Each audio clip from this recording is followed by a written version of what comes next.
कृष्ण भगवान की जय। अथ निर्जला एकादशी मातम।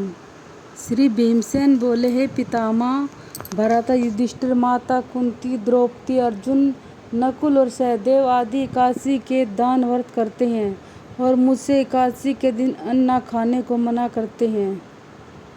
मैं उनसे कहता हूँ कि भाई, मैं भक्तिपूर्वक भगवान की पूजा कर सकता हूँ, परंतु मैं एकादशी के दिन भूखा नहीं रह सकता। इस पर व्यास जी बोले, ही भीमसेन, यदि तुम नरक को बुरा और स्वर्ग को अच्छा समझते हो तो प्रत्येक माह की दोनों एकादशियों को अन्न खाया करो।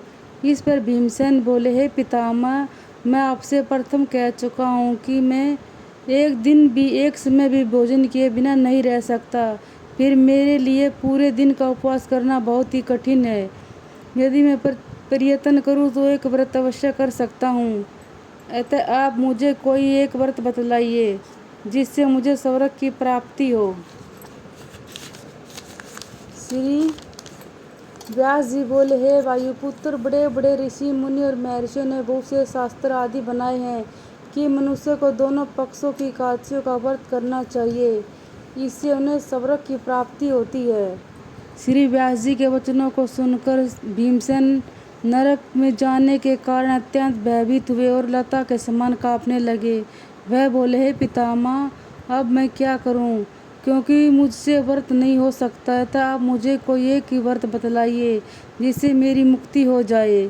इस पर व्यास जी बोले, हे भीमसेन, कृष्ण और मिथुन संक्रांति के मध्य में ज्येष्ठ माह की शुक्ल पक्ष की एकादशी होती है, उसका निर्जला व्रत करना चाहिए। इस एकादशी के व्रत में स्नान और आचमन में जल वर्जित नहीं है, लेकिन आचमन में 3 माह से जल से अधिक जल नहीं पीना चाहिए।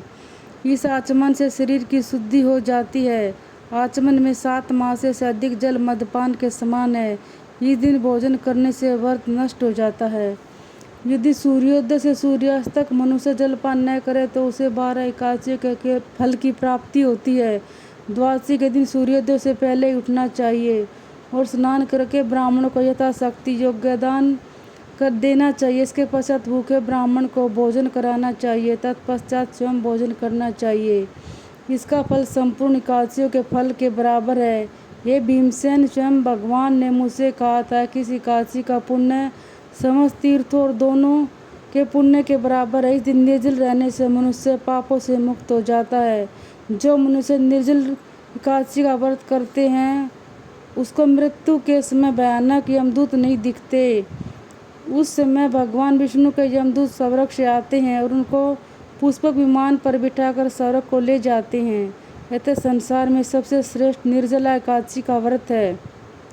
अतः प्रयत्न पूर्वक इस एकादशी का निर्जल व्रत रहना चाहिए। उस दिन ओम नमो भगवते वासुदेवाय मंत्र उच्चारण करना चाहिए। व्यास देव जी के ऐसे वचन सुनकर उसने निर्जल व्रत किया। इसी एकादशी को भीमसेनी या पांडव एकादशी भी कहते हैं। निर्जल व्रत करने से पहले भगवान की पूजा करनी चाहिए और उनसे विनय करनी चाहिए कि दूसरे दिन भोजन करूंगा। इस व्रत में श्रद्धापूर्वक करूंगा, इससे मेरे सब पाप नष्ट हो जाएं। इस दिन एक बड़े वस्त्र से ढककर श्रवण सहित दान देना चाहिए। जो मनुष्य इस व्रत को दोपहर में स्नान तप आदि करके करते हैं उनको करोड़ फल श्रवण के दान का फल मिलता है। जो मनुष्य इस दिन यज्ञ होम आदि करते हैं उनका फल वर्णन भी नहीं हो सकता है।